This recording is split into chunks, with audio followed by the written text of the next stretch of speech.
പരിശീലകനായ മിഖായൽ സ്റ്റാറയെ പുറത്താക്കിയതിനു ശേഷം Indian super ലീഗിൽ ഒരു പോസിറ്റീവ് മൊമെന്റം കണ്ടെത്തിയ കേരള ബ്ലാസ്റ്റേഴ്സ് 2 ദിവസത്തിനകം വീണ്ടും കളത്തിലേക്ക് എത്തുകയാണ്. ഇപ്പോൾ അല്പം പരിതാപകരമാണെങ്കിലും കൊൽക്കത്തൻ ശക്തികളായ ഈസ്റ്റ് ബംഗാളാണ് എതിരാളികൾ. ഈസ്റ്റ് ബംഗാളിന്റെ തട്ടകത്തിൽ വെച്ച് നടക്കുന്ന പോരാട്ടത്തിൽ രണ്ട് ടീമുകൾക്കും ഇന്ത്യൻ സൂപ്പർ ലീഗിന്റെ പ്ലേ ഓഫ് ഉറപ്പിക്കുന്നതിന് വേണ്ടി വിജയം അനിവാര്യമായിട്ടുള്ള ഘട്ടത്തിലാണ് ഈ ഒരു മത്സരം നടക്കാൻ പോകുന്നത്.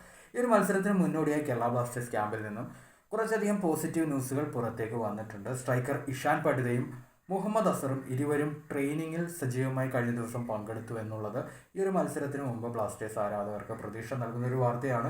ഇഷാൻ പടിത ഒരു പക്ഷേ ഈ മത്സരം കളിക്കാനും സാധ്യതയുണ്ട്. കാരണം നേരത്തെ മാർക്കസ് മർഗിലാവോ 10 ദിവസങ്ങൾക്കകം ഇഷാൻ പടിത കളത്തിലേക്ക് തിരിച്ചെത്തും എന്നൊരു അപ്ഡേറ്റ് പറഞ്ഞിട്ടുണ്ടായിരുന്നു. അതിനുശേഷം ബ്ലാസ്റ്റേഴ്സ് കളിക്കാൻ പോകുന്ന ഒരു മത്സരമായതുകൊണ്ട് തന്നെ തീർച്ചയായിട്ടും ഇഷാൻ പടിത ഈ ഒരു മത്സരത്തിൽ ബ്ലാസ്റ്റേഴ്സ് ജേഴ്സിയിൽ ഈ സീസണിൽ ആദ്യമായി ഇന്ത്യൻ സൂപ്പർ ലീഗിൽ കളത്തിലേക്ക് എത്താനായിട്ടുള്ള സാധ്യതകൾ വളരെയേറെയാണ്. അതേസമയം വികാസ് ഷിംനവും ഐമനും നോറ ഫെർണാണ്ടസും കഴിഞ്ഞ ദിവസത്തെ ട്രെയിനിങ്ങിൽ പങ്കെടുത്തിരുന്നില്ല എന്ന അപ്ഡേറ്റും പുറത്തു വന്നിട്ടുണ്ട്. വികാസ് ഷിംനത്തിന്റെ കാര്യത്തിൽ അദ്ദേഹം അടുത്ത മത്സരം കളിക്കുമോ എന്നുള്ള സംശയങ്ങളൊക്കെ ഈ ഒരു ട്രെയിനിങ്ങിൽ പങ്കെടുക്കാത്ത സാഹചര്യത്തിൽ ആരാധകർക്ക് സ്വാഭാവികമായിട്ടും ഉണ്ടായിട്ടുണ്ടായിരുന്നു. പക്ഷേ വികാസ് ഷിംനം മാച്ച് ഫിറ്റ് ആണ്. അദ്ദേഹം ചെന്നൈയിൻ എഫ് വേണ്ടി അവസാന മത്സരം പോലും കളിച്ചിട്ടാണ്, അവസാന മത്സരം in the sense signing complete ചെയ്യുന്നതിന് മുമ്പുള്ള അവസാന മത്സരം കളിച്ചിട്ടാണ് അദ്ദേഹം കേരള ബ്ലാസ്റ്റേഴ്സിലേക്കുള്ള മൂവ് കംപ്ലീറ്റ് ചെയ്തത്. അതുകൊണ്ട് തന്നെ അദ്ദേഹത്തിൻ്റെ ഫിറ്റ്നസിൻ്റെ കാര്യത്തിൽ യാതൊരു വറിയും വേണ്ട. അദ്ദേഹം മത്സരത്തിന് അവൈലബിൾ ആയിരിക്കും.